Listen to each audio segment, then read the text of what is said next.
നിങ്ങളുടെ കല്യാണം ഒക്കെ കഴിഞ്ഞ ഇടയ്ക്ക് ടിപി ചേട്ടന്റെ ഒരു ആൽബം ടിവിയിൽ അയ്യോ ഷൈൻ ചെയ്തു. അത് കണ്ടു, ആ വീഡിയോയുടെ ഒരു ക്ലിപ്പ്.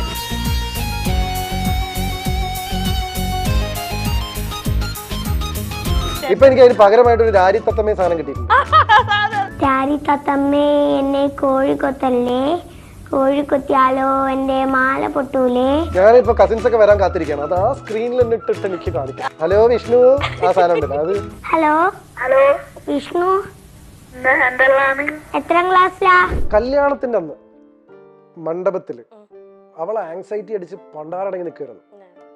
ഞാൻ ഭയങ്കര പ്ലസന്റ് ആയിരുന്നു, പക്ഷെ ഞാൻ കിളി പോയി നിൽക്കുമായിരുന്നു. ഒരാൾക്കും മനസ്സിലാവില്ല. എന്ന് വെച്ചാൽ ഇവള് 3 തവണ തൊട്ട് എന്റെ അടുത്ത് പറഞ്ഞു, ചേട്ടാ ഹാപ്പി മാരീഡ് ലൈഫ് ഇങ്ങോട്ട് പറയുന്നവരോട് തിരിച്ച് പറയണ്ട. ഞാൻ തിരിച്ച് അവരോട് പറയുന്നു ഹാപ്പി മാരീഡ് ലൈഫ്. അത്ര കിളി പോയി നിൽക്കുമായിരുന്നു ഞാൻ.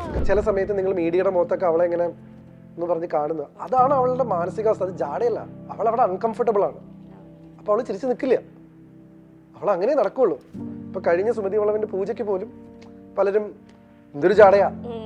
ഞാനിത് ഇനി പറയണ്ടെന്ന് വിചാരിച്ചൊരു സ്പേസ് ആണ്. കർണാടകയിലാണ് ഗോപിയൊക്കെ ജനിച്ചു വളർന്നത്. ഗോപിയുടെ അമ്മയൊക്കെ അവരൊക്കെ വിരാജ്പേട്ടിലാണ്. അപ്പൊ അവര് വീട്ടിലൊക്കെ കന്നഡയാ സംസാരിക്കാൻ. അപ്പൊ എനിക്കിത് ഇവർ പറയുന്നത് മനസ്സിലാവുണ്ട്, എനിക്ക് തിരിച്ചു കന്നഡ പറയാറില്ല. അപ്പൊ ഞാൻ പറഞ്ഞു എനിക്കിപ്പോ നിങ്ങൾ ഇതല്ലേ പറഞ്ഞു, എനിക്ക് മനസ്സിലായി. അപ്പൊ ഒന്ന് ശ്രദ്ധിച്ചേക്കിട്ട് എന്റെ അടുത്ത് വളരെ ഫ്ലുവന്റ്. അവള് ഹസനിലാണ് പിന്നെ പഠിച്ചത്. ശരിക്കും പൂ വിരിയാൻ തുടങ്ങിയത് അവിടെ നിന്നാണ്. അലോഷ്യസ് ഞാൻ കുറെ പരിപാടികൾ ചെയ്യായിരുന്നു. ഞാൻ ഒരു ടിബറ്റൻ ഡോക്യുമെന്ററി ഡയറക്ട് ചെയ്തു. അങ്ങനെ കുറെ ഷോർട്ട് ഫിലിംസ് കുറെ എണ്ണം ചെയ്തു. ഫുൾ മീഡിയ തന്നെയായിരുന്നു ആ സമയത്ത്. Weird food habits, I don't know if it is weird. പക്ഷെ ഞാൻ മിക്സർ കൂട്ടി ഭക്ഷണം കഴിക്കാൻ തയ്യാറാണ്. ഞാൻ മധുരം കൂട്ടിയും ചോറ് കഴിക്കാൻ മടിയില്ലാത്തൊരു വ്യക്തിയാണ്. അതൊക്കെ വിയേർഡാണെന്ന് പലരും പറയുന്നു, എനിക്കത് വിയേർഡായിട്ട് തോന്നാറില്ല. പക്ഷെ ഇപ്പം ഒന്നും അധികമില്ല. കുറച്ചുകൂടെ ഹെൽത്തി ഫുഡ് ഹാബിറ്റ്സിലേക്ക് മെല്ലെ മാറേണ്ടി വന്നു ചില ആളുകൾക്ക്. അതെ, പകുതി പണം കൊണ്ട് വീട് പണിയാം, ബാക്കി പകുതി പണം പലിശരഹിതമായി EMI സ്കീമിൽ 50 മാസം കൊണ്ട് തിരിച്ചടച്ചാൽ മതി. Bayath homes for builders, Kerala's leading tech enabled home builder. കൂടുതൽ വിവരങ്ങൾക്ക് താഴെ കൊടുത്തിട്ടുള്ള നമ്പറിൽ ബന്ധപ്പെടുക.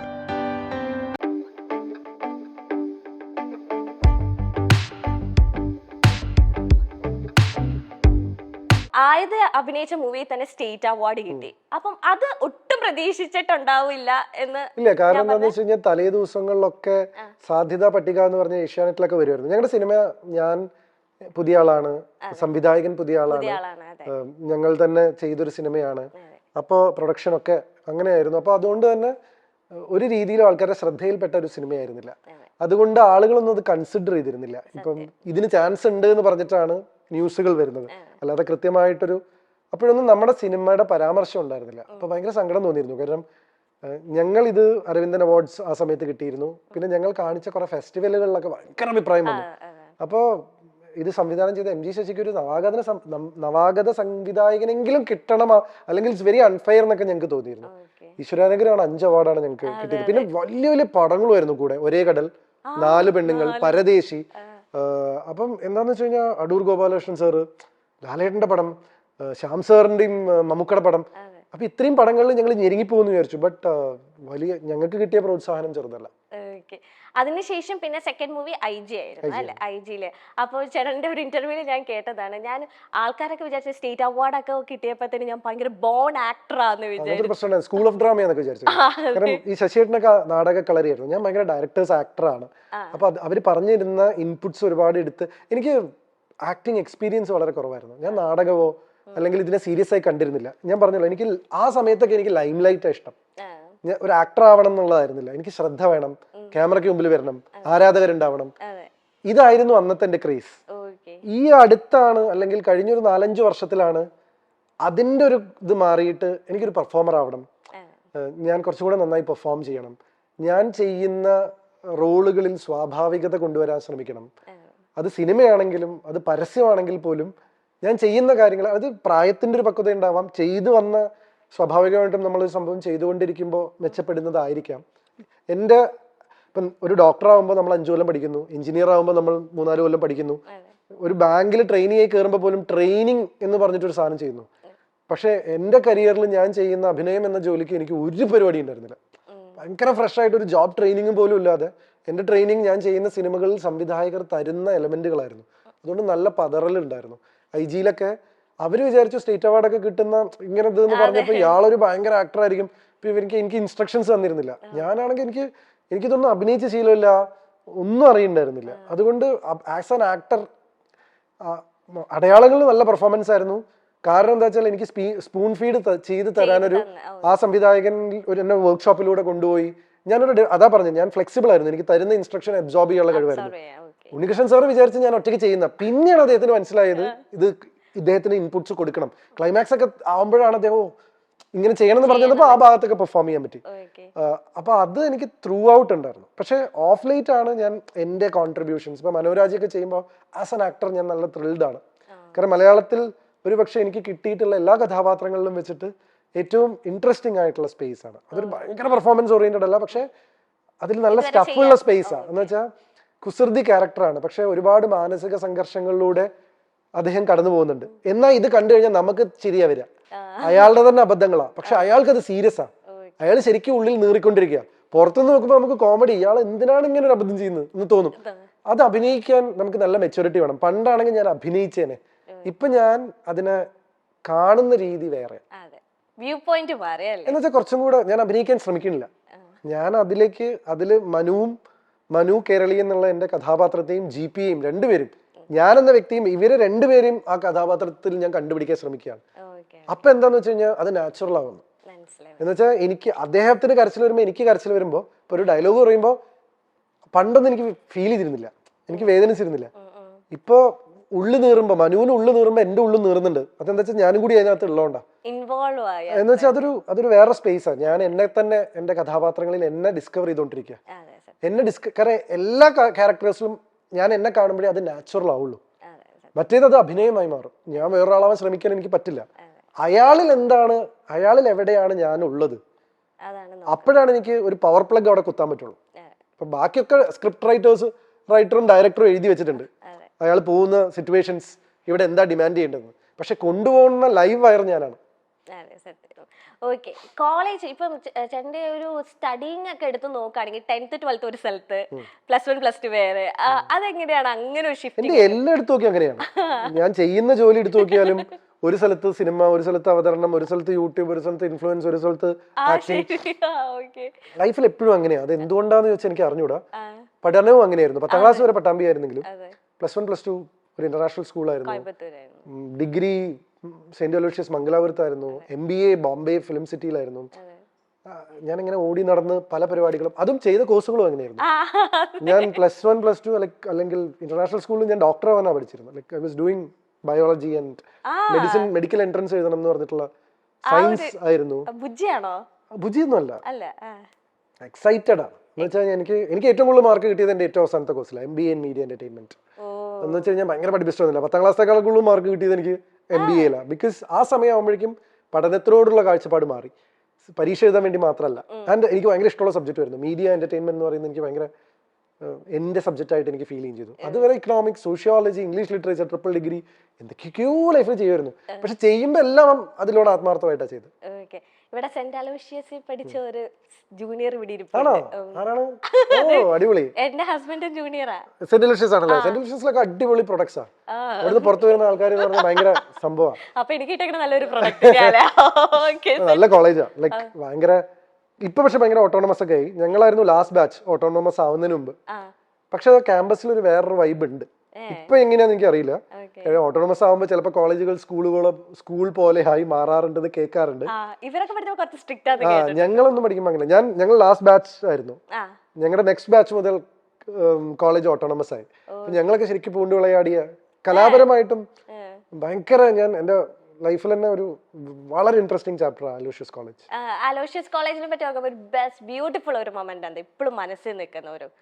അലോഷ്യസ് കോളേജിൽ ഇഷ്ടംപോലെ മൊമെന്റ്സ് ഉണ്ട്. പക്ഷെ ഒരെണ്ണം എടുത്ത് പറയുകയാണെങ്കിൽ ഇപ്പൊ എല്ലാ കോളേജുകളിലും നമ്മൾ പറയില്ലേ സ്റ്റുഡൻസിനെ കുറിച്ചിട്ട്, പല സ്റ്റുഡൻസും വന്നു പോയിട്ടുണ്ട്. പക്ഷെ നിങ്ങളെപ്പോലെ ഒരു സ്റ്റുഡന്റിനെ കണ്ടിട്ടില്ല. ഒരു ക്ലീഷേ ഡയലോഗ് ഉണ്ട്.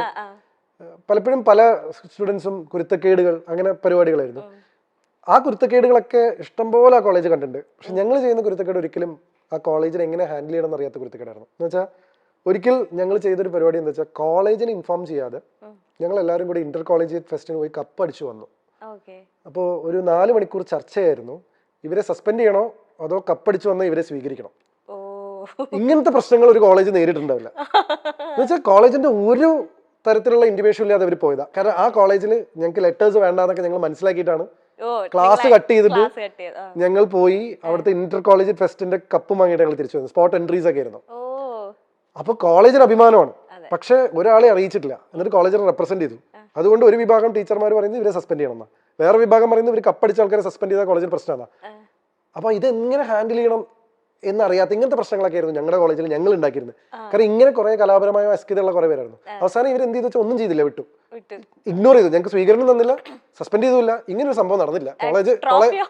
ട്രോഫി കൊണ്ടിട്ട് അവര് പ്രിൻസിപ്പലിന്റെ റൂമിൽ വെച്ചു. പക്ഷെ ഇത് ആഘോഷിക്കുന്നുമില്ല, ഇതിനെതിരെ ഡിസിഷൻ എടുക്കുന്നില്ല. ഇത് നമ്മൾ ഇവിടെ വെച്ച് മറക്കുന്നു എന്ന് പറഞ്ഞതിന് നെവർ റിപ്പീറ്റ്. ഞങ്ങൾക്ക് അങ്ങനെ തോന്നിയില്ല. കാരണം ഞങ്ങൾ പ്രതീക്ഷിച്ചിട്ടില്ല. ഞങ്ങൾക്ക് ഞങ്ങളുടെ ഓളം. കാരണം ഞങ്ങൾ എന്താ വെച്ചാൽ ഒരു ഗ്രൂപ്പ് ഓഫ് മലയാളി പിള്ളേരാണ് കർണാടക രാജ്യത്ത് കയറി ഈ ഷോ ഓഫ് മൊത്തം കളിക്കുന്നത്. കാരണം ആ പോയ ഇന്റർ കോളേജ് ഫെസ്റ്റിൽ ആകെ 2 പേരോ 3 പേരോട്ടോ കന്നഡികാസ് ഉള്ളൂ. അതും Malayalees who are born and brought up in Karnataka. കാരണം ഞങ്ങൾക്ക് 2-3 ഐറ്റമുകൾ, ഒന്ന് മറ്റേ Kannada elocution, Kannada essay writing, അതൊന്നും ഞങ്ങൾക്ക് ചെയ്യാൻ പറ്റില്ലല്ലോ.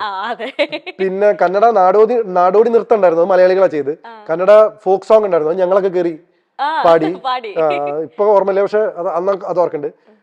പിന്നെ ഒരു ആകെ ചാലഞ്ചിങ് ഒരു ഐറ്റം എന്താ വെച്ചാൽ അവർക്ക് ഈ ഒരു സ്പേസ് ഉണ്ട്, മിത്തോളജിക്കൽ സ്കിറ്റ്. അപ്പൊ എന്താ വെച്ചാൽ കന്നഡ മിത്തോളജിക്കൽ, അത് ഫുൾ പാർട്ടിസിപ്പേഷൻ ഉണ്ടെങ്കിൽ ഇന്റർ കോളേജ് ഫെസ്റ്റിന് മറ്റേ ഇതിന് നമ്മൾ പാർട്ടിസിപ്പേഷൻ വേണം, എന്നാലേ നമ്മൾ ക്വാളിഫൈ ചെയ്യുള്ളൂ.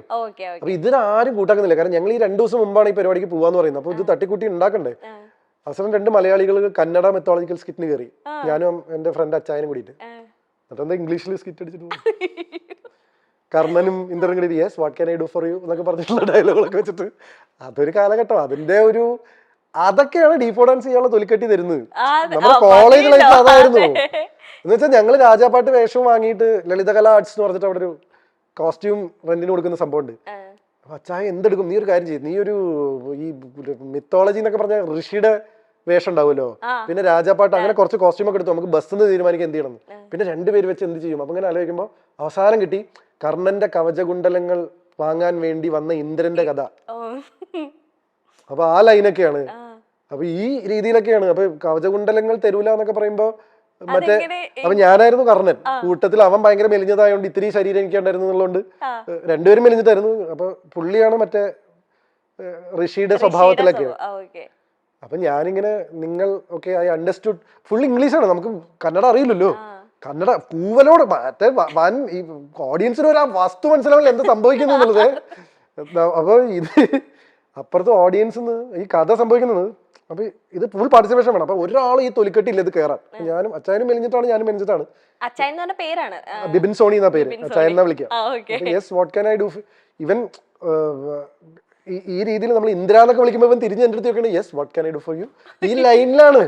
എന്ന് വെച്ചാ നിങ്ങൾ കവചകുണ്ടലങ്ങൾ എന്നിൽ നിന്നും വാങ്ങാൻ വന്ന മറ്റേ ഇന്ദ്രനാണ്, വേഷം മാറി വന്ന ഇന്ദ്രനാണെന്ന് എനിക്ക് മനസ്സിലായി എന്നുള്ളതൊക്കെ എനിക്ക് അറിയുന്ന ഇംഗ്ലീഷ് ലിറ്ററേച്ചർ ഒക്കെ വെച്ച് പറയുമ്പോൾ ഇവൻ തിരിഞ്ഞിട്ട് this is too much Karna, this is too much എന്നുള്ള രീതിയിലൊക്കെ. അപ്പൊ ഭയങ്കര തൊലിക്കെട്ടിയാണ് ഈ സാധനമൊക്കെ ചെയ്യണമെങ്കിൽ. എന്ന് വെച്ചാൽ ഞങ്ങളുടെ പിള്ളേരിരുന്ന് കൂക്കായിരുന്നു ഓഡിയൻസിൽ. അപ്പം അതൊക്കെ ചെയ്തിരുന്നു. പക്ഷെ ഞങ്ങൾക്ക് ഇന്റർ കോളേജ് ഇത് കിട്ടി. സോ ഇങ്ങനെയൊക്കെ ചെയ്യുന്ന ആൾക്കാർക്ക് കപ്പ് കിട്ടി എന്ന് പറഞ്ഞിട്ട് കോളേജ് ആഘോഷിച്ചില്ലെങ്കിലൊന്നും പ്രശ്നമൊന്നുമില്ല. അപ്പൊ ഇതൊക്കെ ഉള്ളതുകൊണ്ടാ ഇങ്ങനെ ഒരു അവതാരകനൊക്കെ ആവാനും ഇങ്ങനത്തെ ഒരു എനർജി സ്പേസിലേക്കൊക്കെ പോകാൻ പറ്റിയ എന്റെ അലൂഷ്യസ് ലൈഫ് തന്നെയാണ്. കന്നഡ ഇപ്പൊ ഫ്ലുവന്റ് ആണോ? ഫ്ലുവന്റ് ഒന്നുമല്ല, കേട്ടാ കുറച്ചൊക്കെ മനസ്സിലാവും. ഇവര് കന്നഡയിലാണ്, ഇപ്പം കർണാടകയിലാണ് ഗോപിയൊക്കെ ജനിച്ചു വളർന്നത്. ഗോപിയുടെ അമ്മയൊക്കെ അവരൊക്കെ വിരാജ്പേട്ടില. അപ്പൊ അവര് വീട്ടിലൊക്കെ കന്നഡയാ സംസാരിക്കാം. അപ്പൊ എന്താന്ന് വെച്ച് കഴിഞ്ഞാൽ ഇവര് ചില സാധനങ്ങൾ സംസാരിക്കുമ്പോ ഞാൻ പറയും എനിക്ക് മനസ്സിലാവുന്നുണ്ട് കേട്ടോ. അങ്ങനെയല്ല, അവര് ചിലപ്പോ പരസ്പരം അച്ഛനും അമ്മയൊക്കെ കന്നഡയിലൊക്കെ സംസാരിക്കും. അല്ല റൊമാൻറ്റിക് വേർഡ്സ് അല്ല, ചില കാര്യങ്ങൾ നമ്മൾ ചിലപ്പോ നമ്മളൊരു ഇതിൽ പറയില്ലേ, അപ്പൊ ആ സാധനം വാങ്ങണോ, അതിപ്പോ വാങ്ങണോ വേണ്ട, നമ്മൾ തിരിച്ചു പോകുമ്പോ വാങ്ങാം, ഇങ്ങനത്തെ എന്തെങ്കിലുമൊക്കെ ആയിരിക്കും പറയണ്ടാവാ. ചിലപ്പോ അത് നമ്മൾ പരസ്പരം പറയുന്ന സാധനല്ലേ. അപ്പൊ എനിക്കിത് ഇവര് പറയുന്നത് മനസ്സിലാവുന്നുണ്ട്, എനിക്ക് തിരിച്ചു കന്നഡ പറയാറില്ല. അപ്പൊ പറഞ്ഞു എനിക്കിപ്പോ നിങ്ങൾ ഇതല്ലേ പറഞ്ഞു, എനിക്ക് മനസ്സിലായി. അപ്പൊ ഒന്ന് ശ്രദ്ധിച്ചേക്കിട്ട് എന്റെ അടുത്ത് വളരെ ഫ്ലുവന്റ്. അവള് ഹസനിലാണ് പിന്നെ പഠിച്ചത്. ഞങ്ങൾ ഇവിടെ പഠിച്ചത് എന്റെ ചുറ്റും മലയാളികളായിരുന്നു. സെന്റ് അലോഷ്യസ് കോളേജ് ഫുൾ അവർക്ക് ചോദിച്ചറിയാം മൊത്തം മലയാളം. അതും കന്നഡ പഠിക്കാനൊന്നും സ്പേസ് ഇല്ല. ഞാൻ ആകെ കന്നഡ സംസാരിക്കേണ്ടി വന്നത് NSSന്റെ ഭാഗമായിട്ട് ഒരു NSS ക്യാമ്പിന് പോയി ഒരാഴ്ച. അവർക്ക് കോളേജ് കോളേജിൽ തന്നെ ഞാൻ നാഷണൽ സർവീസ് സൊസൈറ്റി എല്ലാ പരിപാടിയും പോയി പിടിക്കും. അപ്പൊ അതിന്റെ ഭാഗമായിട്ട് ഒരാഴ്ച ഒരു ഗ്രൗണ്ട് നന്നാക്കാനോ ഗ്രൗണ്ട് ഉണ്ടാക്കാനോ ഏതൊരു സ്ഥലത്തേക്ക് കുട്ടികൾക്ക് അവിടെ കളിക്കാൻ സ്ഥലമില്ല, അതിന് എന്തിനു വേണ്ടി പോയി ഇങ്ങനത്തെ സാധനങ്ങൾ ഉണ്ടാക്കിയ വീട് പണിയുക അങ്ങനെ പരിപാടികളൊക്കെ ഞങ്ങൾ പോയി ചെയ്യും. അവിടെ പിന്നെ ഇംഗ്ലീഷ് ഒന്നും മനസ്സിലാവാത്തതുകൊണ്ട് അപ്പം മാത്രമാണ് അവര് ഇതാക്കിയിരുന്നത്. അപ്പൊ ഇടയ്ക്കിടയ്ക്ക് അവിടുത്തെ ചേട്ടന്മാരൊക്കെ വന്നുകൊണ്ട് കലസമാട ബേക്കു എന്നൊക്കെ പറയും. വെച്ചാൽ പണിയെടുക്ക് ചെക്ക പണിയെടുക്കണമെന്നാണ് പറയുന്നത്. ഞങ്ങളിങ്ങനെ വെറുതെ ഇരിക്കുമ്പോ ഇതൊന്നും പറഞ്ഞിട്ട് ഞങ്ങൾ ടൂറിന് പോകുന്ന പോലെ NSS വരുന്നു. പക്ഷെ ആ സമയത്തൊക്കെ കുറച്ചെങ്കിലും കന്നഡ എക്സ്പോഷർ ഉണ്ടായിരുന്നു. അപ്പൊ ഗോപി ചേച്ചി ഇടയ്ക്ക് ഇനി പബ്ലിക്കിന്റെ ഒക്കെ നിങ്ങൾ കുറച്ച് ഇങ്ങനെയൊക്കെ കന്നഡ സംസാരിച്ചാലൊന്നും എനിക്ക് മനസ്സിലാവും. പക്ഷെ ഗോപിക്ക് ഭയങ്കര ഫ്ലുവന്റ്.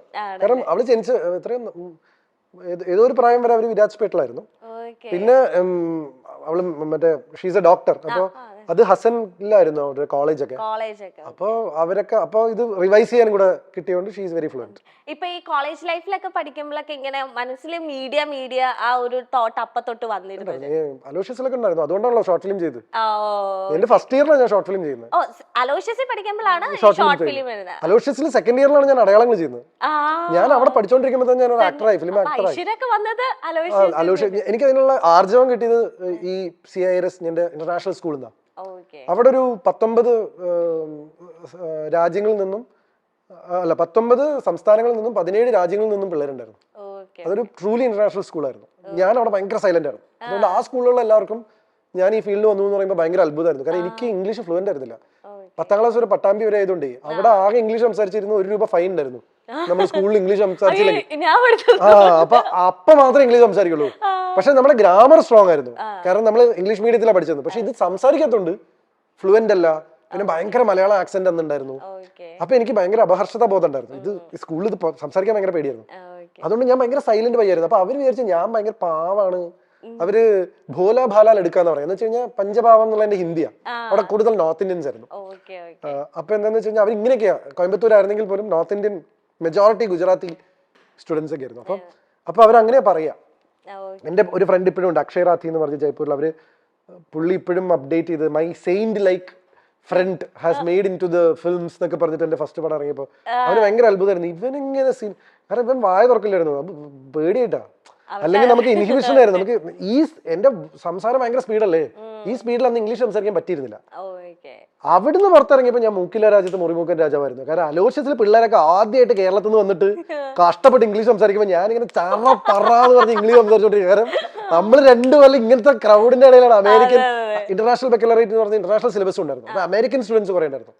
അപ്പൊ ഇവരുടെ ഇടയിൽ നിന്നൊക്കെ നമ്മൾ തീ പാറുന്ന സാധനങ്ങൾ കേട്ട് വന്നിട്ട് നമ്മൾ 2 വർഷം ശ്വാസം മുട്ടിയിട്ട് ഇവരെ കണ്ടപ്പോ എന്റെ പൊന്നു മക്കളെ ഞാൻ ശരിയാക്കി തരണം എന്ന് പറഞ്ഞു. അപ്പൊ ഫസ്റ്റ് ഇയർ മുതൽ ഭയങ്കര ആക്റ്റീവായി. ഞാൻ അവിടെ ഇംഗ്ലീഷ് ഡിബേറ്റിംഗ് സൊസൈറ്റിയുടെ സെക്രട്ടറി ആയി, മറ്റു സംഭവങ്ങളായി. അങ്ങനെ ലൈക്ക് ഇറ്റ് വാസ് അതുകൊണ്ട് തീർച്ചയായിട്ടും ഇന്റർനാഷണൽ സ്കൂളും ഒരു ഫ്യൂൽ ആയിരുന്നു. അലോഷ്യസ് എന്നാണ് അത് ബ്ലോസം ചെയ്തു തുടങ്ങാൻ പറയുന്നത്. ശരിക്കും പൂ വിരിയാൻ തുടങ്ങിയത് അവിടെ നിന്നാണ്. അലോഷ്യസ് ഞാൻ കുറെ പരിപാടികൾ ചെയ്യായിരുന്നു. ഞാൻ ഒരു ടിബറ്റൻ ഡോക്യുമെന്ററി ഡയറക്ട് ചെയ്തു. അങ്ങനെ കുറെ ഷോർട്ട് ഫിലിംസ് കുറെ എണ്ണം ചെയ്തു. ഫുൾ മീഡിയ തന്നെയായിരുന്നു ആ സമയത്ത്. ഈ ഫിലിമിലേക്ക് വരുന്നതിന് മുന്നേ ആൽബം ആയിരുന്നു അല്ലേ സ്റ്റാർട്ടിങ്? അതും അലോഷ്യസിൽ കയറുന്ന തൊട്ട് മുമ്പായിരുന്നു. ഒരു ആൽബം ചെയ്തു. മറ്റേ എന്താ നിങ്ങളുടെ കല്യാണം ഒക്കെ കഴിഞ്ഞ ഇടയ്ക്ക് ജിപി ചേട്ടന്റെ ഒരു ആൽബം ടിവിയിൽ ഇട്ടല്ലേ? അയ്യോ, ആ ആൽബായിരുന്നു ഈ ആൽബം. അവൾ കുറെ ഷൈൻ ചെയ്തു. അത് കണ്ടു ആ വീഡിയോയുടെ ഒരു ക്ലിപ്പ്. ഇപ്പൊ എനിക്ക് അതിന് പകരമായിട്ട് ഒരു രാരിത്തത്തമ്മേ സാധനം കിട്ടിയിട്ടുണ്ട്. ഞാനിപ്പോ കസിൻസ് ഒക്കെ വരാൻ കാത്തിരിക്കണം. അത് ആ സ്ക്രീനിൽ തന്നെ ഇട്ടിട്ട് എനിക്ക് കാണിക്കാം. അത് കൊച്ചി ടി വി അല്ലല്ലോ, ഏതൊരു സംഭവം, ഏതൊരു പാട്ട് പാടുമോന്ന് വെച്ചപ്പോഴല്ലേ ആ കട്ട് കണ്ടേ. അത് ഹലോ വിഷ്ണു ആ സാധനം ഉണ്ടല്ലോ, അതിപ്പോ ഞാൻ ഇങ്ങനെ അത് പ്ലേ ചെയ്യാൻ വേണ്ടി വെയിറ്റ് ചെയ്തിരിക്കും. അല്ല ആ ആൽബം കല്യാണ ശേഷം ഭാര്യയും ഇങ്ങനെ നല്ല ബോറായിരുന്നു. ഞാൻ പൊതുവെ ചമ്മനൊന്നും ഇല്ലാത്ത മനുഷ്യനാണ് ഞാൻ വിചാരിച്ചിരുന്നത്. പക്ഷെ നമുക്ക് നമ്മളെ തന്നെ 12ാം ക്ലാസ്സിൽ നമ്മളെ കാണുമ്പോൾ അന്ന് അഭിനയം പോലും അറിയാത്ത ഭയങ്കര ആക്ടറാന്നൊക്കെ വിചാരിച്ചിട്ട് ഞാൻ പെർഫോം ചെയ്യുന്ന സാധനമാണ്. പക്ഷെ അത് കാണുമ്പോ എന്തായാലും ഒരു ചടപ്പ് തോന്നുമല്ലോ. അപ്പൊ പിന്നെ എന്തൊക്കെ പറഞ്ഞാൽ ഈ കസിൻസ് ഒക്കെ ആയിട്ട് ഞാനൊന്ന് അക്കസ്റ്റംഡ് ആവുന്നേ ഉള്ളൂ. കല്യാണം കഴിഞ്ഞ് 5ാമത്തെ 6ാമത്തെ ദിവസമാണ്. അപ്പൊ ഇവരെല്ലാരും ചുറ്റിരുന്ന് ഭയങ്കര രസമായിരുന്നു. അപ്പൊ ഈ അത്യാവശ്യം ഞാൻ പിന്നെ ഒന്നും സംഭവിക്കാത്ത പോലെയൊക്കെ ഇരിക്കാൻ ശ്രമിച്ചെങ്കിലും ഇറ്റ് വാസ് വെരി എവിഡന്റ്. നന്നായി അത്യാവശ്യം നല്ല പരിപാടിയായിരുന്നു അത്. അപ്പൊ പക്ഷെ എനിക്ക് ഓർമ്മ ഉണ്ട്, ഞാൻ അവരൊക്കെ അമേരിക്കയിലേക്ക് പോയി. അവരൊക്കെ ഡാലസിലൊക്കെയാ അവളുടെ കസിൻസ്. അപ്പൊ അവരുടെ മുമ്പിൽ തന്നെ അത് ഞാൻ വെയിറ്റ് ചെയ്ത തിരിച്ചെത്തണം, ഈ സാധനം പ്ലേ ചെയ്യണം. ഈ ആൽബത്തിലേക്കൊക്കെ എങ്ങനെയായിരുന്നു? ഇങ്ങനെ ഓഡീഷൻ വഴി അങ്ങനെ കൊടുത്തിട്ടാണോ, എങ്ങനെയായിരുന്നു? അങ്ങനെയൊന്നും പോയിരുന്നില്ല. എനിക്ക് എന്തൊക്കെയോ ഭാഗ്യങ്ങൾ ഉണ്ടായിരുന്നു. എന്നെ അറിയുന്ന ഒരാള് സജസ്റ്റ് ചെയ്താ ഇങ്ങനെ ഒരു പയ്യുണ്ട്, അങ്ങനെ ചാടി ചാടി നിൽക്കുന്ന ഒരാളാണ്. പ്രോബബ്ലി അന്ന് ലോഹിത സാറിന്റെ അസോസിയേറ്റ് ആയിട്ടുള്ള മനോജ് വിനോദാണ് ഇത് ചെയ്യുന്നത്. വിഷ്വലി ചെമ്പകമേ എന്നുള്ള ആൽബത്തിനൊപ്പം ഇറങ്ങിയതാ. അപ്പൊ ഈ പാട്ടിനേക്കാൾ കൂടുതൽ ഞങ്ങൾക്ക് വിഷ്വലി ആണ് അത് കയറിയിട്ട് അത് ഓട്ടോ ആൽബത്തിന്റെ. വിനീത് ശ്രീനിവാസന്റെ ഏറ്റവും ആദ്യത്തെ മ്യൂസിക് വീഡിയോ വിനീത് ശ്രീനിവാസൻ അത് പാടുന്നത്. അപ്പൊ ഇപ്പൊ മനോരാജ്യത്തിലും വിനീത് ശ്രീനിവാസൻ ഒരു മനോഹരമായ പാട്ട് പാടിയിട്ടുണ്ട്. അപ്പൊ ആ സമയത്ത് ഉള്ള ഒരു സാധനമായിരുന്നു. അപ്പൊ അങ്ങനെ സജസ്റ്റ് ചെയ്തു. ഞാൻ അതെ, ചെമ്പകമേ സുന്ദരിയേവ ഒക്കെ ഒരേ സമയമാണ്. വാട്ടർമാനൊക്കെ ചെമ്പകമേയും സുന്ദരിയേവ എനിക്ക് തോന്നുന്നു വാട്ടർമാൻ ആണ് ഡയറക്ട് ചെയ്തത്, ഉദയകൃഷ്ണനായിരുന്നു. അവരുടെ കൂടെ തന്നെയായിരുന്നു മനോജ് വിനോദ്. ഇവരെല്ലാരും ലോഹിതദാസ് സാറിന്റെ അസോസിയേറ്റ്സ് ആയിരുന്നു. ഇപ്പൊ ഒരുപാട് ഗേൾസിനെ കണ്ടിട്ടുള്ള വ്യക്തിയാണ്, ഒരുപാട് ഫ്രണ്ട്സ് ഉണ്ട്, കസിൻസ് റിലേറ്റീവ്സ് എല്ലാം ഉണ്ട്. അവരിൽ നിന്നെല്ലാം വ്യത്യസ്തമായിട്ട് ഗോപി ചേച്ചിനെ നിർത്തുന്നത് എന്താണ്? എല്ലാ ആളുകളും വ്യത്യസ്തമാണോ എന്ന് വെച്ച് കഴിഞ്ഞാൽ അങ്ങനെ എന്തെങ്കിലും ഒരു കോമൺ ആയിട്ട് ഡെഫിനറ്റ്ലി എല്ലാവരും ഓരോരോ ഇൻഡിവിജ്വൽ ആണ്. അപ്പം അത് ഗോപികയ്ക്ക് ഗോപികയുടേതായിട്ടുള്ള ട്രേറ്റ് ഉണ്ട്. ഇപ്പൊ അത് ഗോപികയുടെ ട്രേറ്റ് മാത്രമായിട്ട് എനിക്ക് പറയാൻ പറ്റില്ല. ലൈക്ക് ഇപ്പൊ തന്റെ അടുത്ത് ഈ ചോദ്യം ചോദിച്ചു കഴിഞ്ഞാൽ താൻ എന്ത് ഉത്തരം പറയുന്നത് താൻ വെറുതെ ഒന്ന് ആലോചിച്ച് നോക്കും, താൻ പെടും. കാരണം എവറി ഇൻഡിവിജ്വൽ മീൻസ് ഇതൊരു ഡെഫിനറ്റ് ഉത്തരം പറയാൻ പറ്റുന്ന ഒരു സാധനമല്ല. തന്റെ ഹസ്ബൻഡിന് ബാക്കി എല്ലാവരിൽ നിന്നും വ്യത്യസ്തമായി അത് തന്റെ ഹസ്ബൻഡ് ആയതുകൊണ്ട് ചെയ്യുന്ന കുറെ കാര്യങ്ങളുണ്ടാവും. അതല്ല അതിന്റെ യഥാർത്ഥ ഉത്തരം. അല്ലെങ്കിൽ തന്റെ അച്ഛനും അമ്മയും ബാക്കിയുള്ളവരിൽ നിന്ന് എങ്ങനെയാണ് വ്യത്യസ്തമാണ്, അവർക്ക് എന്നോട് ഭയങ്കര സ്നേഹമാണ്, എല്ലാ അച്ഛനും അമ്മയ്ക്കും എല്ലാവർക്കും സ്നേഹമാണ്. ദാറ്റ്സ് നോട്ട് ഒരു ഉത്തരം. അങ്ങനെ ഉത്തരം പറയാൻ പറ്റില്ല. എനിക്കാകെ പറയാൻ പറ്റുന്നത് ഗോപികയുടെ ഡിഫറെന്റ് ആയിട്ടുള്ള ഒരു ക്യാരക്ടറിസ്റ്റിക് എന്താണ്, അല്ലെങ്കിൽ വാട്ട് ആർ ദ തിങ്സ് എന്ന് ചോദിച്ചാൽ ചിലപ്പോൾ ഉത്തരം പറയാൻ പറ്റും. Like Gopika is A very genuine person. Like വളരെ വളരെ സിൻസിയർ ആണ്. ഗോപികയുടെ സ്ട്രെങ്ത്തും വീക്ക്നെസ്സും ആ സിൻസിയറിറ്റി ആണെന്ന് ചിലപ്പോൾ എനിക്ക് തോന്നി. Like she's very sincere to whatever she does. അവളെ മറന്ന് സിൻസിയറാണ്. അതൊരു ഡേഞ്ചറസ്ലി സിൻസിയറാണ് വർക്കിനോട് പോലും. എന്ന് വെച്ചാൽ കല്യാണം 28-ാം തീയതിയാണ്, 5-ാം തീയതി ജോയിൻ ചെയ്താൽ പറ്റൂ. ഷീസ് ലൈക്ക് നോട്ട് ലൈക്ക് അയ്യോ അവര് ഇത്രയും ആൾക്കാർ എനിക്ക് വേണ്ടി വെയിറ്റ് ചെയ്യുക. ആ സിൻസിയറിറ്റി വേറെ തന്നെ. എനിക്കും വർക്കിനോട് അതുപോലത്തെ പാഷനും കമ്മിറ്റ്മെന്റ് ഉണ്ട്. പക്ഷെ ഞാൻ പലപ്പോഴും ഞാൻ ക്രിയേറ്റ് ചെയ്യുന്നതുകൊണ്ട് എനിക്ക് മാറ്റി വെക്കാം. പിന്നെ സിനിമ ആയതുകൊണ്ട് പുഷ് ചെയ്യാം. സാന്ത്വനം അങ്ങനല്ല. ഇതൊരു അവള് പോയില്ലെങ്കിൽ ആ ഷൂട്ട് നടക്കില്ല. അപ്പൊ അവൾക്ക് ഇപ്പൊ ഞാനാണെങ്കിൽ ചിലപ്പോൾ ആ സിറ്റുവേഷനിൽ അങ്ങനെ ചെയ്തേക്കാം. പക്ഷെ that sincerity is like that. എന്ത് ചെയ്യുമ്പോഴും അതൊരു ഗംഭീര ക്വാളിറ്റിയാണ്. പക്ഷെ ചിലപ്പോൾ അവളെക്കാൾ മേലെയാ അവളുടെ ആ ഒരു വാല്യൂ സിസ്റ്റം. അവൾ എന്ന വ്യക്തിയുടെ മേലെയാണ്, അതിലും മുകളിലാണ്. അവൾക്ക് സെക്കൻഡ് ഇമ്പോർട്ടൻസേ കൊടുക്കുന്നുള്ളൂ. അവളുടെ ജെനുവിനിറ്റി, സിൻസിയറിറ്റി, സ്പേസ്. അതുകൊണ്ടാണ് ചില സമയത്ത് നിങ്ങൾ മീഡിയയുടെ മുഖത്തൊക്കെ അവളെ എങ്ങനെ എന്ന് പറഞ്ഞ് കാണുന്നത്. അതാണ് അവളുടെ മാനസികാവസ്ഥ. അത് ജാടയല്ല. അവൾ അവിടെ അൺകംഫർട്ടബിൾ ആണ്. അപ്പൊ അവള് ചിരിച്ചു നിൽക്കില്ല. അവൾ അങ്ങനെ നടക്കുള്ളൂ. ഇപ്പൊ കഴിഞ്ഞ സുമതി വളവിന്റെ പൂജയ്ക്ക് പോലും പലരും എന്തൊരു ജാടയാ, ഞാനിത് ഇനി പറയണ്ടെന്ന് വിചാരിച്ചൊരു സ്പേസ് ആണ്. പക്ഷെ ഞാൻ പറഞ്ഞില്ല, എനിക്കത് മാനേജ് ചെയ്യാൻ പറ്റും. കല്യാണത്തിന്റെ അന്ന് മണ്ഡപത്തില് അവൾ ആങ്സൈറ്റി അടിച്ച് പണ്ടാറടങ്ങി നിൽക്കുമായിരുന്നു. ഞാൻ ഭയങ്കര പ്ലസന്റ് ആയിരുന്നു. പക്ഷെ ഞാൻ കിളി പോയി നിൽക്കുമായിരുന്നു. ഒരാൾക്കും മനസ്സിലാവില്ല അത്. എന്ന് വെച്ചാൽ ഇവള് 3 തവണ തൊട്ട് എൻ്റെ അടുത്ത് പറഞ്ഞു, ചേട്ടാ ഹാപ്പി മാരീഡ് ലൈഫ് ഇങ്ങോട്ട് പറയുന്നവരോട് തിരിച്ച് പറയണ്ട. ഞാൻ തിരിച്ചവരോട് പറയുന്നു ഹാപ്പി മാരീഡ് ലൈഫ്. അത്ര കിളി പോയി നിൽക്കുമായിരുന്നു ഞാൻ. കാരണം എന്ന് വെച്ചാൽ 4 ദിവസത്തെ പ്രോഗ്രാം കഴിഞ്ഞ് 5-6 മണിക്ക് താലികെട്ടും കഴിഞ്ഞ് 10 മണിക്ക് ഈ സാധനം ചെയ്തോണ്ടിരിക്കുമ്പോഴേ ഞാൻ വേറെ അതേപോലെ എന്റെ കൈയൊക്കെ ഇങ്ങനെയായിരുന്നു ചില ഫോട്ടോസിൽ. കാരണം കൈ കൊടുത്തിട്ട് ഞാനിത് താഴ്ത്തിരുന്നില്ല. പക്ഷെ എന്നെ കണ്ടത് പറയാൻ പറ്റൂല. കാരണം ഞാനെപ്പോഴും അത് ഫേക്കിങ്ങോ അഭിനയമോ അല്ല, ഞാൻ എപ്പോഴും ചിരിച്ചാണ്. ഗോപിക അങ്ങനെയല്ല. ഗോപികയുടെ ഉള്ളിലെ ടെൻഷൻ ഗോപികയുടെ മുഖത്ത് കാണും. അത് സ്വന്തം പടത്തിന്റെ ലോഞ്ച് ആണെങ്കിലും സ്വന്തം കല്യാണമാണെങ്കിലും എവിടെയാണെങ്കിലും ഷീ ഈസ് വെരി, അത് അവളുടെ മിററാണ്. ഞാൻ പറഞ്ഞില്ലേ എനിക്ക് ഇമോഷൻസിനെ നെഗോഷിയേറ്റ് ചെയ്യാൻ പറ്റുന്നു. എന്റെ ആങ്സൈറ്റീനെ ഞാൻ നെഗോഷിയേറ്റ് ചെയ്തു ആ സമയത്ത്. കാരണം ഞാൻ ആങ്സൈറ്റി അടിച്ചിട്ടല്ല അവിടെ നിൽക്കുന്നത്. അതെന്നെ ബാധിക്കാത്ത. പക്ഷെ കിളി പോകുന്നുണ്ട്, അത് ആർക്കറിയാം. പക്ഷെ എങ്കിലും ഞാൻ എല്ലാവരോടും ചിരിച്ച് കൈ കൊടുത്ത് ഞാൻ മാനേജ് ചെയ്ത് പോകും. ഞാൻ 2-3 തവണ ഇപ്പൊ ഞാനതാ വിചാരിച്ചത്. ഞാൻ ഇത് ജാടയല്ല പേടിയാണെന്നൊക്കെ ഞാൻ 2-3 തവണ പറഞ്ഞു. പിന്നെ എനിക്ക് മനസ്സിലായി ഇത് പറഞ്ഞ് മനസ്സിലാക്കേണ്ട ഒരു കാര്യമല്ല. അത് ആൾക്കാർക്ക് മനസ്സിലാവൂല്ല. കാര്യം എനിക്ക് തന്നെ മനസ്സിലായത് ഞാൻ അവളുടെ കൂടെ ജീവിച്ചു തുടങ്ങിയപ്പോഴാണ്. കാര്യം എനിക്ക് അറിയാത്തൊരു ഏരിയ ആണത്. പിന്നെയാണ് എനിക്ക് മനസ്സിലായത് ഇത് ജെനുവിൻ ആയിട്ടുള്ള ഭയമാണ്. അപ്പൊ എല്ലാരും ചോദിക്കും അഭിനയിക്ക് എന്തിനായി ഒരു ഭയം, ഇത്രയും ക്യാമറ ഇത്രയും ആൾക്കാരുടെ അടുത്ത് അഭിനയിക്കണല്ലോ. കുഴപ്പമില്ല, അവർക്ക് ആ പേടിയില്ല. അത് ബെസ്റ്റ് എക്സാമ്പിൾ ആണ് മറ്റേ അവാർഡ് ഷോ. അത് മാത്രല്ല, സുമതി വളവിൽ പോലും നിങ്ങൾ ആ വീഡിയോ എടുത്ത് നോക്കിക്കോ. സുമതി വളവിൽ കയറി ചെന്ന് അഭിലാഷേട്ടന്റെ അടുത്ത് എന്തോ പറയുന്നുണ്ട്, എന്നിട്ടാണ് സംസാരിക്കുന്നത്. അഭിലാഷേട്ടന്റെ അടുത്ത് പറഞ്ഞെന്തറിയോ, ഞാനൊരു പാവാണ്, എനിക്ക് മൈക്ക് തരുന്നത്, എന്നെ കൊണ്ട് സംസാരിപ്പിക്കരുത്. അഭിലാഷ് വിളിച്ചിട്ട് എൻ്റെ അടുത്ത് എടോ ഞാൻ എന്ത് പറയണം, ഞാനൊരു പാവാണെന്നൊക്കെ സ്റ്റേജിൽ നായികയെ കൊണ്ട് means she is doing one of the Leeds. അപ്പോ അവൾക്ക് സംസാരിക്കാതിരിക്കാൻ പറ്റുമോ? അതാണ് എനിക്ക് ബൈക്ക് തരരുത് പ്ലീസ്, അതാണ് ആള് അവിടെ പോയി പറഞ്ഞത്. പക്ഷെ അതിൽ നിന്ന് ആള് ഗ്രോ ചെയ്തിരിക്കുന്നു. She's handling mic very well, she's handling audience very well. Growth ഉണ്ട്. കഴിഞ്ഞ 6 മാസത്തെ ആള് ഒരു ഓഡിയൻസിനെ ഹാൻഡിൽ ചെയ്യുന്ന രീതികളും എല്ലാത്തിലും ഒരു ഗ്രോത്ത് ഉണ്ട്. അങ്ങനെ തന്നെയാണല്ലോ ആളുകൾ. അത് മെല്ലെ മെല്ലെ മാറി വരും. എന്തെങ്കിലും ഒരു ദിവസം she will be A little more ഇതൊക്കെ ഹാൻഡിൽ ചെയ്യാൻ പഠിക്കും. എന്റെ ഒപ്പം എന്നുള്ളത് മാത്രമല്ല, ആളൊരു സെൽഫ് സഫിഷ്യന്റാ. എന്റെ ഒപ്പം എന്നുള്ളതൊന്നും അല്ല ഇതിനകത്ത്. പുള്ളിക്ക് ആൾക്ക് തന്നെ അതിന്റെ പൊട്ടൻഷ്യൽ ഉണ്ട്. സിറ്റുവേഷൻസിനെ കവർ ചെയ്ത് മുന്നോട്ട് പോകാനുള്ള ഇതുണ്ട്.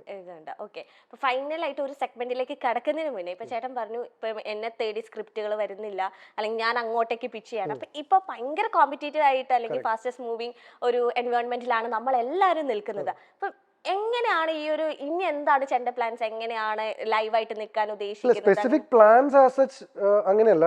ലൈക്ക് എന്താ പ്രശ്നം എന്ന് വെച്ച് കഴിഞ്ഞാൽ, നല്ല സ്ക്രിപ്റ്റ്സ് വന്നാലേ നമുക്ക് ഇവിടെ ഒരു ബ്രേക്ക് കിട്ടുള്ളൂ. At the end of the day skeleton എന്ന് പറയുന്ന സ്ക്രിപ്റ്റാണ്. ഗംഭീര ഒരു സ്ക്രിപ്റ്റിന്റെ ഭാഗമായാലാണ് നമുക്കൊരു ബ്രേക്ക് കിട്ടുള്ളൂ. സോ ഈതർ നല്ലൊരു ക്യാരക്ടറോ അല്ലെങ്കിൽ ഒരു ആന്റി ഹീറോ ചെയ്തിട്ട് ഒരു വലിയ പടത്തിന്റെ ഭാഗമാവണം. വൈകുണ്ഠപുരം പോലെയുള്ള ഒരു ഭാഗം മലയാള സിനിമയിലാവണം. This is one space. അല്ലെങ്കിൽ പിന്നെ ഒരു പ്രൊജക്ട് ഞങ്ങൾ എല്ലാവരും കൂടെ ഉണ്ടാക്കണം. Like I should find someone who trust me, find a script, അല്ലെങ്കിൽ ഒരു സ്ക്രിപ്റ്റ് ഉണ്ടാക്കണം. എന്തെങ്കിലുമൊക്കെ ചെയ്യേണ്ടി വരും. അല്ല, ഡയറക്ഷൻ അങ്ങനെയല്ല, ഞാൻ ഉദ്ദേശിച്ച ഒരു സ്ക്രിപ്റ്റ് ഐഡന്റിഫൈ. ഇപ്പൊ ഞാൻ എന്തായാലും അതിലേക്ക് എനർജി കൊടുത്തു കഴിഞ്ഞാൽ പണി പാടും. എന്ന് വെച്ച് കഴിഞ്ഞാൽ എനിക്ക് ഇഷ്ടമാണ് കഥകൾ പറയാൻ ഇഷ്ടമുള്ള ഒരു വ്യക്തിയാണ് ഞാൻ. കണ്ടന്റ് ക്രിയേഷൻ ഇഷ്ടമാണ്, സ്റ്റോറി ടെല്ലിംഗ് ഇഷ്ടമുള്ള ഒരു വ്യക്തിയാണ്. പക്ഷെ ഇപ്പൊ എന്റെ കോൺസെൻട്രേഷൻ അതിലല്ല. ഇപ്പൊ I am establishing myself as an actor. Manorajyam August 30 release ചെയ്യുന്നു. ഒരു ഡിസ്നി ഹോട്ട്സ്റ്റാറിന്റെ വെബ് സീരീസിന്റെ ഭാഗമാവുന്നു. വേറെ കുറെ, അത് തമിഴില് വേറെ കുറെ പ്രൊജക്ട്സ് വരുന്നു. So this is the right time for me to concentrate slowly on films. ഇത് തന്നെ ഇപ്പൊ തന്നെ കോൺസെൻട്രേറ്റ് ചെയ്താൽ തന്നെ ഇതൊന്ന് സെറ്റായി വരാൻ 1-2 കൊല്ലം എടുക്കും. കാരണം ഒരു സിനിമയുടെ ടൈം എന്ന് പറയുന്നത് ഒരു സിനിമ എടുത്ത് അത് ഷൂട്ട് ചെയ്ത് അത് റിലീസ് ചെയ്യാൻ തന്നെ 1 കൊല്ലം അല്ലെങ്കിൽ 6-8 മാസമാണ്. അപ്പൊ 1, 2, 3 പ്രൊജക്റ്റിലായിരിക്കും ചിലപ്പോൾ ഇത് ക്ലിക്ക് ആവാം. അപ്പൊ ഇപ്പൊ തന്നെ ഞാൻ പണി തുടങ്ങിയാൽ തന്നെ ചിലപ്പോൾ നാളെ മറ്റന്നാളോ ഞാൻ ഒരു ഓവർനൈറ്റ് സ്റ്റാർ ആവുന്ന സ്പേസ് അല്ല, അല്ലെങ്കിൽ സിനിമയിലൊരു ബ്ലോഗ്. ഇപ്പൊ തന്നെ പണി തുടങ്ങിയാലാണ് ഇങ്ങനെ മെല്ലെ മെല്ലെ മെല്ലെ മെല്ലെ സ്റ്റെപ്പ് ബൈ. അപ്പൊ I need to spend time here. സമയം വേണം. സോ ജി.പി. ചേട്ടാ, അടുത്തായിട്ട് നെക്സ്റ്റ് ഒരു സെഗ്മെന്റിലേക്ക് പോവാണ്. പിക്കോ കാർഡ് സെഗ്മെന്റ് ആണ്. അപ്പൊ കുറച്ച് ക്വസ്റ്റ്യൻസ് ഉണ്ടാവും. അപ്പൊ അതിന് പെട്ടെന്ന് ആൻസർ പറയാം. ഓക്കെ. സോ വീക്കെൻഡ് റൊട്ടീൻസ് നമുക്ക് ബാധകമല്ല. കാരണം ഞങ്ങൾക്ക് വീക്കെൻഡുകളില്ല. ഞങ്ങൾക്ക് ശനി ഞായറെന്നോ തിങ്കൾ ചൊവ്വാന്നോ രാവ് പകലൊന്നും ഇല്ല. ചില ദിവസങ്ങൾ വർക്ക് ഉണ്ടാവും, ചില ദിവസങ്ങൾ വർക്ക് ഉണ്ടാവില്ല. അത് വീക്കെൻഡ് ആവണമെന്നോ വീക്ക് ഡേ ആവണമെന്നോ നിർബന്ധമില്ല. പക്ഷെ കല്യാണത്തിന് ശേഷം കുറച്ചെങ്കിലും വീക്കെൻഡ് റൂട്ടീൻസ് ഞങ്ങൾ ശ്രമിക്കുന്നത് എന്താ വെച്ചാൽ കസിൻസ് ഒക്കെ ഫ്രീ ആവുന്ന സമയത്താണ്. അപ്പൊ ചില വീക്കെൻഡുകൾ ഞങ്ങൾ കസിൻസുമായി സ്പെൻഡ് ചെയ്യാൻ ശ്രമിക്കാറുണ്ട്. ശനിയാഴ്ചകളിലൊക്കെയാണ് പല കസിൻസിനും ഒഴിവൊക്കെ. You are totally under control of your own thoughts? No, ഞാൻ എൻ്റെ തോട്ട്സിൽ കംപ്ലീറ്റ്ലി അണ്ടർ കൺട്രോൾ അല്ല. ഞാൻ എൻ്റെ ചില തോട്ട്സുകളിൽ അണ്ടർ കൺട്രോളാണ്. എന്ന് വെച്ചാൽ ഞാൻ കഴിയുന്നതും എൻ്റെ തോട്ട്സ് കൂടുതൽ ക്രിയേറ്റീവ് തോട്ട്സ് ആയിട്ട് ഫില്ലപ്പ് ചെയ്യാൻ ശ്രമിക്കാറുണ്ട് ദാൻ റാൻഡം ആങ്സൈറ്റി തോട്ട്സ്. പക്ഷെ ടോട്ടൽ കൺട്രോൾ ഓവർ തോട്ട്സ് ഒന്നുമില്ല. അങ്ങനെ ഉണ്ടെങ്കിൽ ഞാൻ ഈ സിനിമ പണിയൊക്കെ വിട്ടിട്ട് വല്ല ആശ്രമം നടത്തുമായിരുന്നു. Weird food habits, I don't know if it is weird. പക്ഷെ ഞാൻ മിക്സർ കൂട്ടി ഭക്ഷണം കഴിക്കാൻ തയ്യാറാണ്. ഇപ്പൊ ഗോപിക വന്നതിന് ശേഷം ഒട്ടും സമ്മതിക്കാറില്ല. പച്ചക്കറികൾ ലിസ്റ്റിൽ കുറച്ച് കൂടുതൽ കൂടിയിട്ടുണ്ട്. മാത്രമല്ല ഐ ലൈക്ക് സ്വീറ്റ്. ഞാൻ മധുരം കൂട്ടിയും ചോറ് കഴിക്കാൻ മടിയില്ലാത്തൊരു വ്യക്തിയാണ്. അതൊക്കെ വിയേർഡാണെന്ന് പലരും പറയുന്നു. എനിക്കത് വിയേർഡായിട്ട് തോന്നാറില്ല. പക്ഷെ ഇപ്പൊ ഒന്നും അധികമില്ല. കുറച്ചുകൂടെ ഹെൽത്തി ഫുഡ് ഹാബിറ്റ്സിലേക്ക് മെല്ലെ മാറേണ്ടി വന്നു ചില ആളുകൾക്ക്. How happy on your post marriage life? I am very very happy. എൻ്റെ ഹാപ്പിനെസ് ലെവൽ ഇൻക്രീസ് ചെയ്യുക ചെയ്തത്. ഞാൻ ജനറലി ഹാപ്പി ആയിട്ടുള്ള ഒരു വ്യക്തിയായിരുന്നു. അത് എൻഹാൻസ്ഡ് ആവുക ചെയ്തത്. യുവർ ക്രൈം പാർട്ട്നേഴ്സ്, ഇപ്പൊ എൻ്റെ ക്രൈം പാർട്ട്ണർ ഗോപികയാണ്. But otherwise also Mia is a, പല സംഭവങ്ങൾക്കും പല പല ക്രൈം പാർട്ട്നേഴ്സ് ആണ്. ബട്ട് മിയ ഉണ്ട്, പേളി ഉണ്ട്, പിന്നെ എൻ്റെ വേറെ കുറെ അലോഷ്യസ്, ഐ മീൻ പല ഫ്രണ്ട്സ് ഉണ്ട്, ബോയ്സ് ആൻഡ് ഗേൾസ്, ഒരു കുറെ പേരുണ്ട്. അവരൊന്നും നിങ്ങൾക്ക് അറിയാത്തതുകൊണ്ട് പിന്നെ അത് പറഞ്ഞിട്ടും ഒരുപാട് കാര്യമില്ല. But there are lot of people അങ്ങനെ. ആർ യു പൊസസീവ് എന്ന് വെച്ചാൽ are you possessive? Possessive Gopika ചേച്ചിയുടെ അടുത്ത് പൊസസീവ് ആണെന്നായിരിക്കും. ഇല്ല, എനിക്ക് അങ്ങനത്തെ ഇല്ല.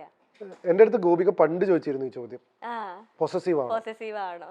അപ്പൊ ഞാൻ പറഞ്ഞു എനിക്കൊരു പ്രോപ്പർ എന്റേത് എന്നുള്ള റിലേഷൻഷിപ്പിൽ കയറിയാലേ പൊസസീവ് ആണോ അല്ലെന്ന് എനിക്ക് മനസ്സിലാവുള്ളൂ. ഓക്കെ. മീൻസ് 6 മന്തിൽ മനസ്സിലാക്കി അല്ല. I don't think so far എനിക്ക് അങ്ങനെ ഫീൽ ചെയ്തിട്ടില്ല. എപ്പോഴെങ്കിലും ഉണ്ടാവുകയാണെങ്കിൽ അടുത്ത ഇന്റർവ്യൂവിൽ പറയാം. പക്ഷെ എനിക്ക് അങ്ങനെ ഒരു പൊസസീവ് ഫീല് തോന്നിയില്ല. ഞാൻ പറഞ്ഞല്ലോ, ഞാൻ നേരത്തെ ചോദിച്ച നിങ്ങളുടെ ചോദ്യത്തിന് പോലും ഞാൻ പറഞ്ഞല്ലോ എല്ലാം ഷെയർ ചെയ്യണം. ഞാൻ അങ്ങനെ ഒരു റിജിഡ് സ്പേസ് അല്ല. എനിക്ക് മറ്റുള്ള ഹാപ്പിനെസ് ആണ് എനിക്ക് important. And I don't think so anyone is I don't on anyone. ഞാൻ ഒരാളെയും കൺട്രോൾ ചെയ്യുകയോ ഒരാളെയും ഞാൻ ഓൺ ചെയ്യുകയോ ചെയ്യുന്നില്ല. പക്ഷേ ഇതൊക്കെ ഞാൻ എപ്പോഴും പറയുമ്പോഴേ എൻ്റെ ഫ്രണ്ട്സൊക്കെ ഒഫൻഡഡ് ആയിട്ടുള്ളൂ. എന്ന് വെച്ച് കഴിഞ്ഞാൽ നിന്റെ ഒരു വൃത്തിയായിട്ട ഫിലോസഫി എന്നൊക്കെ പറഞ്ഞിട്ട് എപ്പോഴും പറയാറുണ്ട്. ഗോപിയുടെ അടുത്ത് പറഞ്ഞാൽ ചിലപ്പോൾ കൂടുതൽ ഒഫൻഡഡ് ആവും. പക്ഷെ അതൊരു പോസിറ്റീവ് സെൻസിൽ എടുക്കുക. എന്ന് വെച്ചാൽ ഞാൻ അസ്വസ്ഥനാവാത്തതും ഒരുപാട് ദേഷ്യപ്പെടാത്തതും അല്ലെങ്കിൽ അങ്ങനത്തെ ഒരു അൺപ്ലസന്റ് എക്സ്പീരിയൻസുകൾ ആൾക്കാർക്ക് കൊടുക്കാത്തതും എൻ്റെ ഈ ഒരു ആറ്റിറ്റ്യൂഡ് കാരണമായിരിക്കാം. അപ്പൊ അതുകൊണ്ട് അത് ആലോചിച്ച് സന്തോഷിക്കല്ലേ അതെനിക്ക് പറയുള്ളൂ. കാരണം ഇത് മാറ്റിക്കഴിഞ്ഞാൽ ചിലപ്പോ മൊത്തത്തിൽ മാറിപ്പോവും. കാരണം അതാണ്. കാരണം ഞാനിപ്പോ ആസ് ഓഫ് നോ ആ ഒരു ട്രേറ്റ് എനിക്ക് ഫീൽ ചെയ്തിട്ടില്ല. അത് ഫീൽ ചെയ്യാനുള്ള അവസരങ്ങളും കാര്യമായിട്ടുണ്ടായിട്ടില്ല. പക്ഷെ ഐ ഡോണ്ട് നോ, അതാ ഞാൻ പറഞ്ഞത്, കുറച്ചുകൂടെ കഴിയട്ടെ. എപ്പോഴെങ്കിലും അത് എക്സ്പീരിയൻസ് ചെയ്യണമെങ്കിൽ അടുത്ത ഇന്റർവ്യൂവിൽ പറയാം. സോ ഫാർ എനിക്ക് പോസിറ്റീവായിട്ട് തോന്നിയിട്ടില്ല. Thank you so much. അപ്പൊ അങ്ങനെ നമ്മുടെ സെഗ്മെന്റ്സും ചോദ്യങ്ങളും ഒക്കെ തൽക്കാലം ഞാൻ നിർത്തിയാണ്. അപ്പൊ ഫൈനലായിട്ട് ഒരു ക്വസ്റ്റിനും കൂടെ ചോദിക്കുകയാണ്. August 30 മനോരാജ്യം റിലീസ് ആകാൻ പോവാണ്. അപ്പം GP ചേട്ടനെയും ഞങ്ങൾ സ്നേഹിക്കുന്ന ഒരുപാട് പേര് ആ മൂവിക്ക് വേണ്ടി വെയിറ്റ് ചെയ്യാണ്. എന്താ പറയുക, ഒരു ടീം അല്ല, ഒരു പുതിയ ഒരു ടീം തന്നെ വന്നിരിക്കുകയാണ്. അപ്പം അതിനെ കുറിച്ച് എന്താണ് പറയാൻ? ബേസിക്കലി ഒരുപാട് പേരുടെ സ്വപ്നമാണ്. പുതിയ പ്രൊഡ്യൂസറാണ്. ഞങ്ങൾ എല്ലാവരും അദ്ദേഹത്തിന്റെ അടുത്ത് ചോദിച്ചു ഇങ്ങനെ ഒരു സിനിമ ചെയ്യണോ. ലൈക്ക് സിനിമ എന്ന് പറയുന്നത് ഭയങ്കര റിസ്ക് ആയിട്ടുള്ള ഒരു സ്പേസ് ആണ്. പക്ഷെ നല്ല ആഗ്രഹമുണ്ട് സിനിമ ചെയ്യാൻ എന്ന് പറഞ്ഞപ്പോൾ നമ്മൾ കൂടെ കട്ടയ്ക്ക് നിൽക്കുക അങ്ങനെയായിരുന്നു. മാത്രമല്ല ആ കഥാപാത്രം എന്നെ ഭയങ്കരമായിട്ട് എനിക്ക് ഇഷ്ടപ്പെട്ടു. അതിൽ മനു കേരളീയൻ എന്നുള്ള കഥാപാത്രമാണ് ഒരുപക്ഷെ കഥയേക്കാൾ കൂടുതൽ എനിക്ക് ആ കഥാപാത്രം അല്ലെങ്കിൽ ആസ് ആൻ ആക്ടർ എനിക്ക് മലയാളത്തിൽ ഇങ്ങനെ ഒരു സാധനം കിട്ടിയിട്ടില്ല. അപ്പോൾ എനിക്ക് ചെയ്യണമെന്ന് ഭയങ്കര ആഗ്രഹം ഉണ്ടായിരുന്നു. പക്ഷെ ഇപ്പോൾ ഏറ്റവും വലിയ സന്തോഷം എന്ന് പറഞ്ഞാൽ മെൽബൺ ഫിലിം ഫെസ്റ്റിവലിൽ അത് ഒഫീഷ്യൽ എൻട്രി കിട്ടി എന്നുള്ളതാണ്. 25th വേൾഡ് പ്രീമിയർ ആണ്. അവിടെയാണ് മെൽബൺ ഫെസ്റ്റിവലിലാണ് അതിന്റെ പ്രീമിയർ നടക്കുന്നത്. 30th വേൾഡ് വൈഡ് റിലീസാണ് പടം. അപ്പം നിഖിലിനെ പോലെയുള്ള ഒരാളെ സിനിമയിലേക്ക് ആസ് എ മ്യൂസിക് ഡയറക്ടർ കൊണ്ടുവരാൻ സാധിച്ചു. അതൊക്കെ ഒരുപാട് സന്തോഷമുള്ള കാര്യമാണ്. അനസും റഷീദക്കയും ഒക്കെ ഭയങ്കര സപ്പോർട്ടാണ്. രഞ്ജിതയാണെങ്കിലും എല്ലാവരും ഇതിനു വേണ്ടി കൂടെ നിൽക്കുന്നു. ആളുകളെ അത് എന്റർടൈൻ ചെയ്യട്ടെ എന്ന് ഞാൻ ആഗ്രഹിക്കുന്നു, പ്രാർത്ഥിക്കുന്നു. അതാണ് എനിക്ക് ഏറ്റവും സന്തോഷം തരുന്നത്. കുറച്ച് പേര് കണ്ടിട്ട് സന്തോഷമായി കണ്ടപ്പോൾ എന്ന് പറയുമ്പോഴാണ്. അതിനായി ശ്രമിച്ചുകൊണ്ടേയിരിക്കും, കൂടുതൽ കൂടുതൽ കൂടുതൽ ശ്രമിച്ചുകൊണ്ടേയിരിക്കും. അപ്പോൾ August 13th ആകാൻ ഞങ്ങളും വെയിറ്റ് ചെയ്തിരിക്കുകയാണ്. അപ്പൊ ഇനി പ്രൊമോഷൻസും കാര്യങ്ങളൊക്കെ ആയിട്ട് തിരക്കിലാണെന്ന് ഞങ്ങൾക്കറിയാം. അപ്പൊ അങ്ങനെ കെന്ന ഷോ അങ്ങനെ ഞാൻ ചെറുതായിട്ട് വൈൻഡ് അപ്പ് ചെയ്യാൻ പോവുകയാണ്. അപ്പൊ GP ചേട്ടൻ എന്റെ ഷോയിലേക്ക് വന്നത് എനിക്ക് ഒരുപാട് സന്തോഷമുണ്ട്. കാരണം ഞാൻ ഫസ്റ്റ് ടൈം ഞാൻ ഈവൻ സ്റ്റേജ് ഹോസ്റ്റിങ്ങിലൂടെയാണ് വന്നത്. അതിനുശേഷമാണ് ഞാൻ ഇങ്ങനെ ഇന്റർവ്യൂസും കാര്യങ്ങളൊക്കെ എടുക്കാൻ തോന്നിയത്. അപ്പൊ ആ ഒരു ഷോയിൽ GP ചേട്ടൻ വന്നു. ഇത്രയും ടൈം എനിക്ക് വേണ്ടി സ്പെൻഡ് ചെയ്ത് എനിക്ക് ഒരുപാട് കാര്യങ്ങൾ പഠിക്കാൻ പറ്റും. ഞാൻ എന്താ പറയുക, മനസ്സൊട്ട് പറയണേ, ഞാൻ കണ്ടൊരു വിഷനിലുള്ള GP ചേട്ടനേക്കാളും ഭയങ്കര വ്യത്യസ്തമായിട്ട് ഒരുപാട് കാര്യങ്ങൾ പറഞ്ഞു. എന്നോട് ചോദ്യങ്ങളും കൂടി ആയിരിക്കാം. ലൈക്ക് ആൾക്കാർ നമ്മളോട് ചോദ്യം ചോദിക്കുന്നതിനനുസരിച്ചാണ് നമ്മൾ പലപ്പോഴും ഉത്തരം പറയാം. ഞാൻ ഒരുപാട് വാചാലന ഒരു വ്യക്തിയാണ്. അപ്പൊ ഞാനിങ്ങനെ പറഞ്ഞുകൊണ്ടിരിക്കും. പക്ഷെ എനിക്ക് വരുന്ന ചോദ്യങ്ങളാണ് അതിനുള്ള ഉത്തരങ്ങൾ കൊടുക്കാനുള്ള സ്പേസ് എനിക്ക് തരുന്നത്. Your questions very good. പിന്നെ വളരെ നന്നായി ഹാൻഡിൽ ചെയ്തു. എന്നെ വളരെ മനോഹരമായിട്ട് ഇതിനെ ഹാൻഡിൽ ചെയ്യുന്നുണ്ട്. And over A period of time ഇതിന്റെ ഒരു ട്രിക്ക് ഓഫ് ട്രേഡ് ഒക്കെ പഠിക്കും. Thank you so much. അങ്ങനെ ഞങ്ങളുടെ ഒരു ഫാമിലി മെമ്പറും കൂടിയാണ് മൈൽ സ്റ്റോണിന്റെ. ഇപ്പൊ കഴിഞ്ഞ പ്രാവശ്യമൊക്കെ വന്നപ്പം ഓരോരുത്തരെ കൊണ്ട് പണിഷ്മെന്റ് അപ്പൊ നമ്മുടെ ഒരു ഫാമിലി മെമ്പർ തിരിച്ചു വന്നു. അപ്പൊ താങ്ക് യു സോ മച്ച്. ഒരുപാട് ഉയരങ്ങളിലേക്ക് ഇനിയും എത്തട്ടെ, ഇതുപോലെ തന്നെ സന്തോഷത്തോടെ രണ്ടുപേരും ഇരിക്കട്ടെ എന്ന് ഞങ്ങൾ എല്ലാവരും പ്രാർത്ഥിക്കുകയാണ്. Thank you so much.